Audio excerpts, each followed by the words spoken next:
Koro biro somo matek.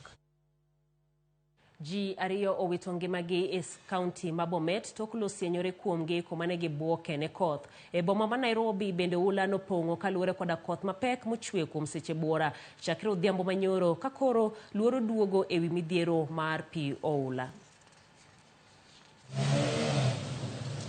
Koth mane ochwe otieno mangima e gwenge ma opogore pacho ka okelo masira mag thoye kod kethruok mwandu.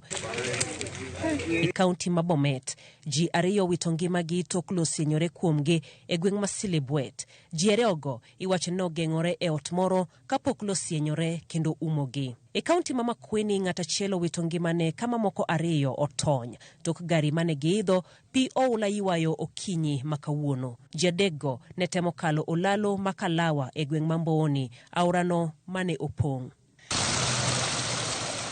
To e boma ma Nairobi pi oula okelo kethruok mathoth tok koth chwe mochwere chakre odhiambo manyoro. Pi oula nopong'o moko kuom udi ka jodak ma kar dak ma Kongoni ma yudore South C oriyo ka gigolo pi mopong'o udigi. Kutoa tu maji, ni maji tu.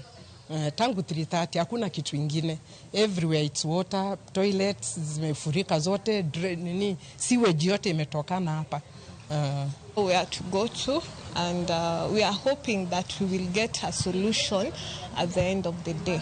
Yeah. The third time this is happening, and it's a struggle for us, so we are appealing to the government to come to our aid and help us sort this drainage situation. Aipendi bende pi oula ne odino. Kaderepe koro chuno omuom pi oula e thoth apeni e chuny boma ma Nairobi. Bad migao ma koro chal kor lwasi olando ni koth mapek biro medo chwe nyaka wuok tich juma manyien. Gavana